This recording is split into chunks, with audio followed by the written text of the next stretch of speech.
Hello दोस्तों, नमस्कार, good evening, आदाब, सलाम। आज से हम रीट राजस्थान शिक्षक पात्रता परीक्षा लेवल 1 से लेकर 5 तक अध्यापक प्रैक्टिस सेट को लेकर उपस्थित हैं। हम आपको बता दें, यह सॉल्व पेपर है जो 11 फरवरी 2017 को एग्जाम में सारे के सारे हुबहू क्वेश्चन आए थे। उसी क्वेश्चन को लेकर हम लोग प्रैक्टिस सेट के रूप में सम्मिलित करते हैं। पहला हम लोग भाग 1 देखते हैं, बाल विकास एवं शिक्षण विधियां। देखेंगे यहाँ से 30 क्वेश्चन आते हैं। 30 क्वेश्चन को हम पहले क्लियर करते हैं। यह क्लियर करके अपने एग्जाम में कोई भी क्वेश्चन इस टाइप का आए तो छूट ना पाए। तो चलते हैं पहले क्वेश्चन की ओर बढ़ते हैं। पहला क्वेश्चन हमारा क्या है? एक अधिगम विकलांगता जिसमें लिखावट में कठिनाई शामिल है कहलाता है। यहाँ पे देखिएगा 4 ऑप्शन हैं। डिसलेक्सिया, बी डिसकैलकुलिया, आपका जो तीसरा है डिसग्राफिया, और जो आपका चौथा है ध्यान अभाव अति संक्रियता विकार। हम आपको बता दें जो यहाँ पे आपका राइट आंसर होगा वो राइट आंसर होगा डिसग्राफिया। तो चलते हैं नेक्स्ट क्वेश्चन की ओर बढ़ते हैं। हमारा नेक्स्ट क्वेश्चन क्या है? यहाँ पे देखेंगे, निम्न में से कौन सा एक योगात्मक मूल्यांकन से संबंधित है? यहाँ पे देखेंगे 4 ऑप्शन हैं। जो आपका यहाँ पे राइट आंसर होगा वो देखिएगा, यहाँ पहला क्या है ऑप्शन? अध्यापक को छात्र की प्रगति के बारे में निरंतर और तत्काल प्रतिक्रिया देना प्रदान करना। बी आपका जो सेकंड है दूसरा, शिक्षा सामग्री के आणविक विश्लेषण पर केंद्रित। जो आपका तीसरा है शिक्षार्थी की उपलब्धि पर लगातार व्यवस्थित आकलन। जो आपका चौथा है सत्र के अंत में शिक्षार्थी का प्रदर्शन का अंतिम आकलन। यही यहाँ पे आपका राइट आंसर होता है। जब भी छात्रों का एग्जाम का पेपर होता है वो आपके एकदम सत्र के लास्ट में होता है, जिससे छात्रों का आकलन किया जाता है। आपका यहाँ पे राइट आंसर होगा चौथा। चलते हैं नेक्स्ट क्वेश्चन की ओर बढ़ते हैं। ध्यान से आप सारे क्वेश्चन को देखेंगे और अपने एग्जाम में अच्छे से सारे क्वेश्चन का आंसर भी देंगे आप। यह है हार्वर्ड गार्डन का कहना है कि कई प्रकार की बुद्धि या दिमाग के फ्रेम होते हैं, उसके द्वारा सुझाई गई बुद्धि की श्रेणी कौन सी है? यहाँ पे देखिएगा 4 ऑप्शन है। हम आपको बता दें 4 ऑप्शन, विश्लेषणात्मक बुद्धि, रचनात्मक बुद्धि, प्रकृतिवादी बुद्धि और व्यवहारिक बुद्धि। यहाँ पे जो हार्वर्ड गार्डनर ने बताया है कि किसी भी चीज को समझने के लिए कई तरीके हो सकते हैं। इस आकलन में उन्होंने बुद्धि के 8 प्रकारों का उल्लेख भी किया है। यह गार्डनर का बहुबुद्धि सिद्धांत भी कहा जाता है। तो हम आपको बता दें जो यहाँ पे आपका राइट आंसर होगा प्रकृतवादी बुद्धि। ये 8 प्रकार के होते हैं गार्डनर के अनुसार। पहला क्या होता? भाषागत बुद्धि, देशिक बुद्धि, शारीरिक बुद्धि, संगीतात्मक बुद्धि, तार्किक बुद्धि, अंतःव्यक्त बुद्धि, अंतर्वैयक्तिक बुद्धि, प्रकृतवादी बुद्धि। उसी प्रकृतवादी बुद्धि का आपका यहाँ पे राइट आंसर है। चलिएगा अगले क्वेश्चन की ओर बढ़ते हैं। अगला क्वेश्चन हमारा क्या है? चौथे क्वेश्चन की ओर बढ़ते हैं। ध्यान से देखकर आप अपने आंसर को कमेंट बॉक्स में कमेंट करते भी रहेंगे और हमको भी पता चलता रहेगा कि आपने आंसर आपके द्वारा दिया गया जो राइट आंसर है। चलिएगा नेक्स्ट क्वेश्चन क्या है? हमारे देश में कई बच्चे एक से अधिक भाषा बोलते हैं। निम्न में से पता लगाएं 2 भाषाओं को बोलने की क्षमता वाले बच्चों के लिए सही लाभ है। यहाँ पे देखिएगा 4 ऑप्शन है। मतलब पहला आपका ऑप्शन है अवधारणात्मक गठन में सुविधा, दूसरा है विश्लेषणात्मक तर्क में सुविधा, जो आपका तीसरा है संज्ञानात्मक लचीलेपन में सुविधा, और जो चौथा उपयुक्त सभी। हम आपको बता दें जब एक बच्चा कई भाषाओं का अध्ययन करता है तो उसमें ये सारे गुण निहित होते हैं। जो आपके राइट आंसर यहाँ पे हो जाएगा उपयुक्त सभी। यहाँ का आपका राइट आंसर होगा चौथा जो आपका राइट आंसर होगा। चलते हैं नेक्स्ट क्वेश्चन की ओर बढ़ते हैं। 5वां हमारा क्वेश्चन है, क्या ध्यान से देखेंगे और अपने आंसर को आप कमेंट बॉक्स में कमेंट करके बताते रहेंगे। एक अध्यापक कक्षा में कुछ गतिविधियां कर रहा है, जैसे अ ने केवल पूछकर कि क्या हुआ, बिल्कुल यही भी पूछा कैसे और क्यों। ब उन्हें एक प्रश्न के विभिन्न उत्तरों तथा परख की तुलना करने में मदद करना, जो आश्वस्त में सबसे अच्छा जवाब दे इन गतिविधियों वह बढ़ावा देने की कोशिश कर रहा है। यहाँ पे जो आपका राइट आंसर होगा, यहाँ पे आपका आलोचनात्मक सोच का होगा, जो यहाँ पे आपका सेकंड राइट आंसर होगा। चलते हैं नेक्स्ट क्वेश्चन की ओर बढ़ते हैं। आपका छठवां क्वेश्चन हमारे स्क्रीन बोर्ड पे है, देखेंगे और अपना आंसर कमेंट बॉक्स में कमेंट करके हमको बताते रहेंगे। क्या है? सकारात्मक और नकारात्मक उत्तेजनाएं छात्र के व्यवहार को प्रेरित कर सकती हैं। निम्न में कौन सा मनोवैज्ञानिक परिच्छेद इस तरह की प्रेरणा की व्याख्या करता है? हम आपको बता दें, जो आपका यहाँ पे छठा आंसर होगा वो होगा व्यवहार। हम आपको बताते हैं मनुष्य का व्यवहार दो प्रकार का होता है, क्रियात्मक व्यवहार और प्रतिक्रियात्मक व्यवहार। इसी के कारण से व्यवहार नकारात्मक और सकारात्मक दोनों सोचों का उत्पन्न करता है। ये आप में आता है व्यवहार के कारण। जब व्यक्ति का व्यवहार होता है, व्यवहार से ही व्यक्ति सही और गलत कार्यों पर चलता है अपने व्यवहार के कारण। व्यवहार का मतलब जब वो दूसरों की संगत में आ जाता है तो उसका व्यवहार नकारात्मक सोच की तरफ चलता है। जब वो सकारात्मक सोच की लोगों से मिलता है तो वो सकारात्मक सोचने लगता है। तो वही व्यवहार पे डिपेंड करता है। नेक्स्ट क्वेश्चन आपका सातवां, एकदम इंपॉर्टेंट, जो ये सब क्वेश्चन तो पूछे गए हैं पेपर में, फिर भी हम इसको अच्छे से देखेंगे तो अपने क्वेश्चन को क्लियर करते हैं। सातवां क्वेश्चन हमारे स्क्रीन बोर्ड पे आ चुका है, चलिएगा देखते हैं।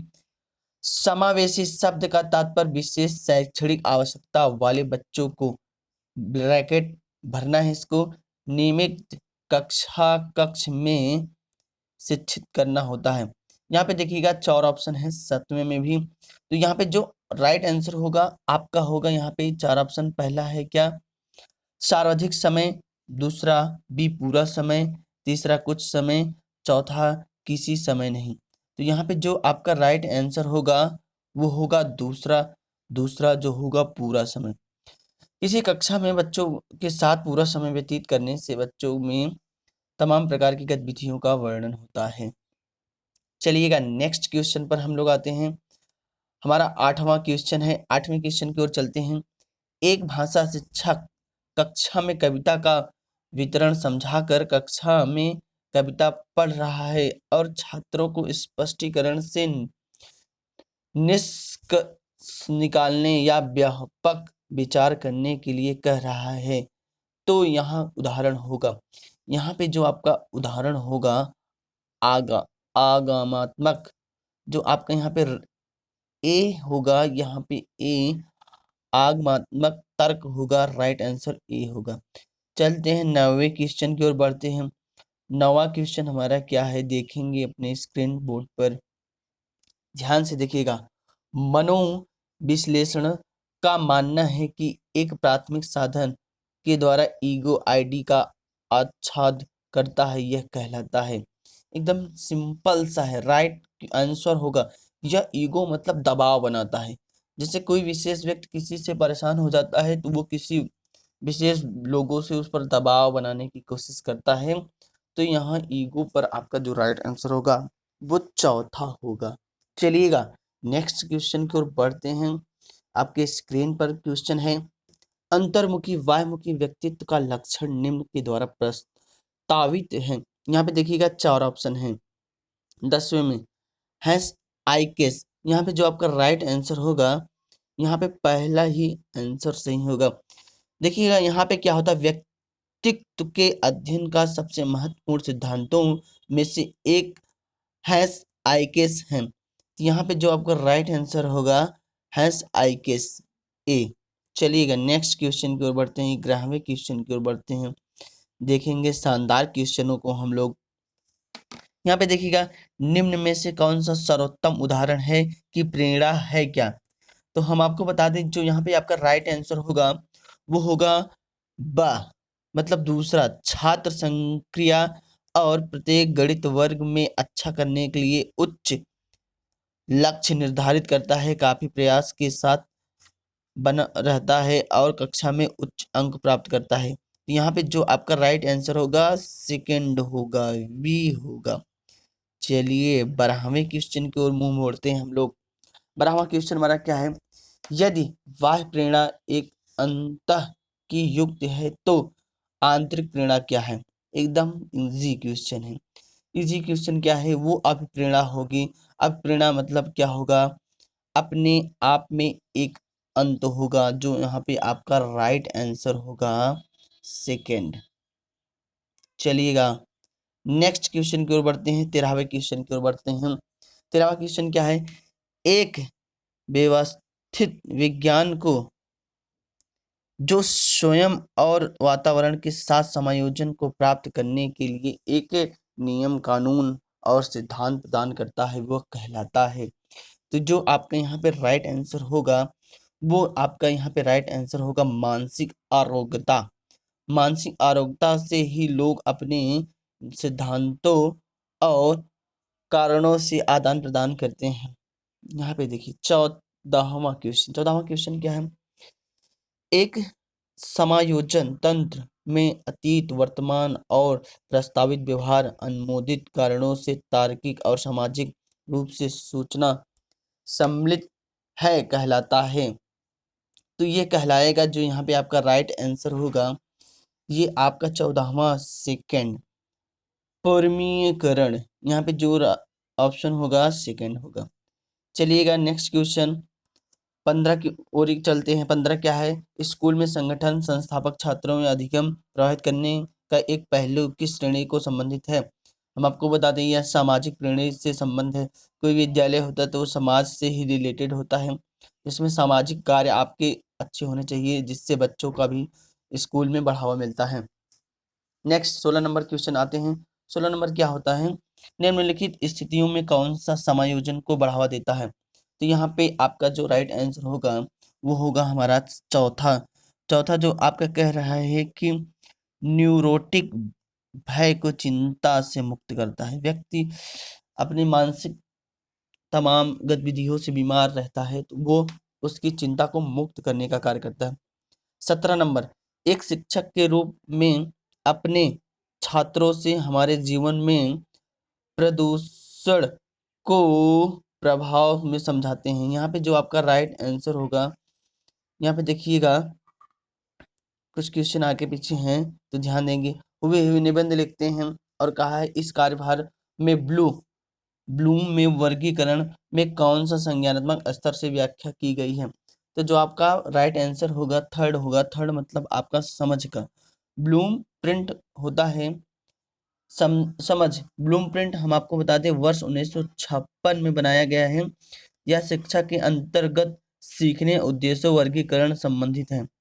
ये ब्लूमप्रिंट 1956 में इम्पोर्टेंट है, थ्रू इसको आप नोट रखेंगे। 1956 में इसका कार्यभार किया गया था। चलिएगा 18वें क्वेश्चन की ओर मुंह चलते हैं लेकर।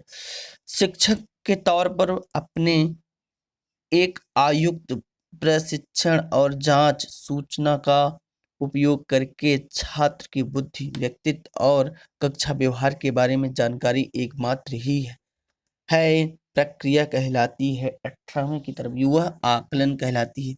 जब हम किसी वस्तु का आकलन करते हैं तो वो प्रक्षेपण के अंतर्गत आ जाता है। अगला 19वां, कौन सा प्रक्षेप ब्लूम में वर्गीकरण नामित नहीं है।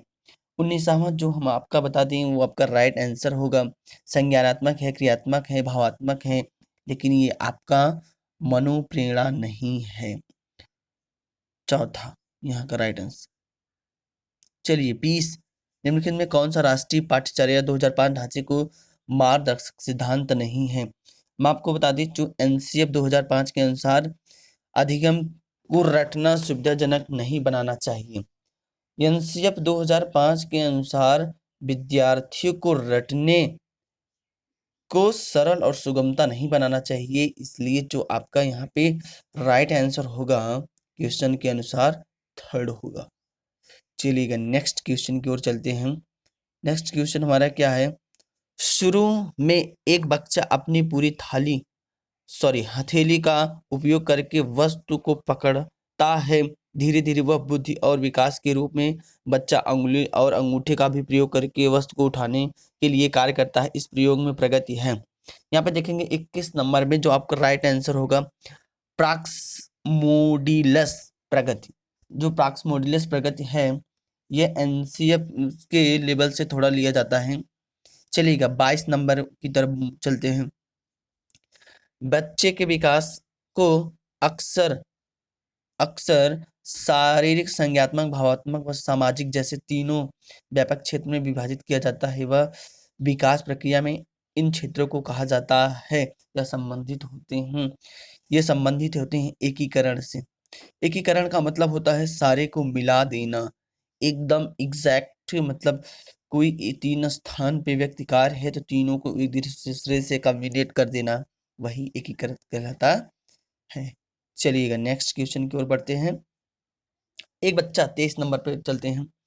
एक बच्चा जो कि एक विशेषता जैसे मौखिक क्षमता में उच्च या निम्न के बाद उम्र में भी रही है तो बयां महत्व करता है।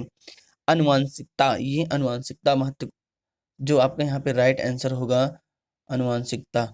चलते हैं 14 नंबर की ओर, सॉरी 24 नंबर की ओर बढ़ते हैं। 24 नंबर हमारा क्या है देखेंगे, ये सॉल्व पेपर है लेवल 1 से लेकर 5 तक।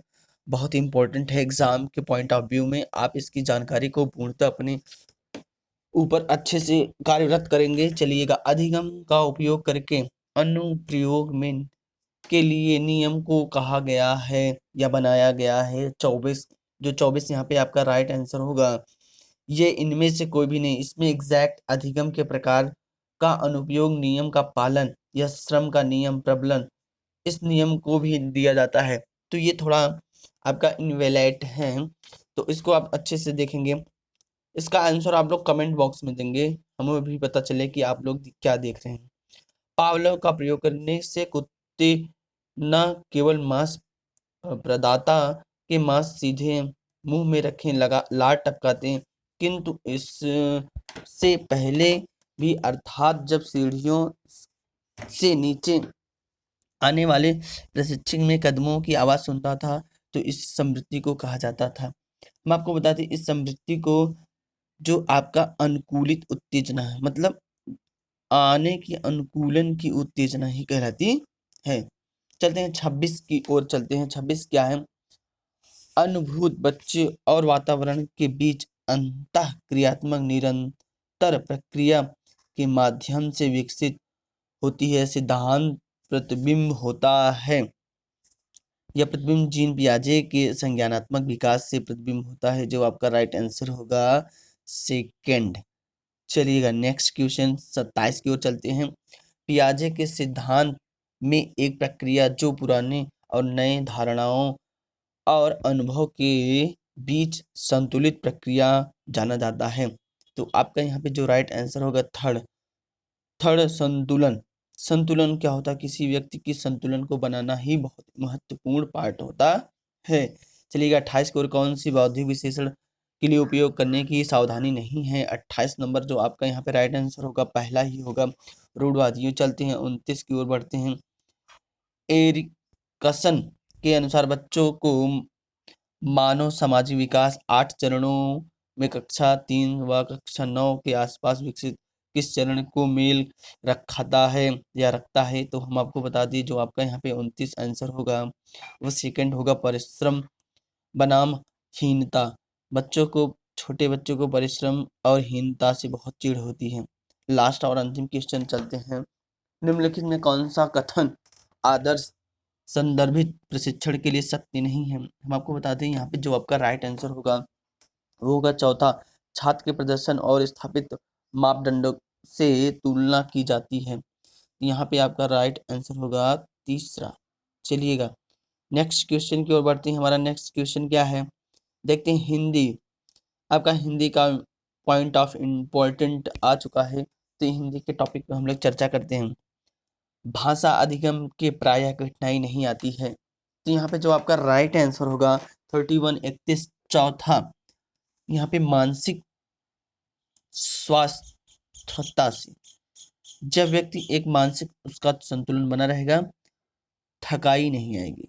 चलिएगा नेक्स्ट क्वेश्चन, निम्नलिखित में से कि शुद्ध रूप का वाक्य चयन कीजिए। 32 नंबर है, तो 32 में हम आपको बता दें जो आपका राइट आंसर होगा किसी आदमी को भेज दो, जो आपका पहला है यहाँ पे राइट आंसर होगा।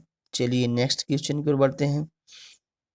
33 नंबर है, क्या शब्दकोश में निम्नलिखित में कौन सा सर्वप्रथम आने वाला शब्द है? यहाँ देखिएगा 33 नंबर जो आपका राइट आंसर होगा वो प्याऊं। जो प्याऊं होगा वो सबसे पहले आएगा।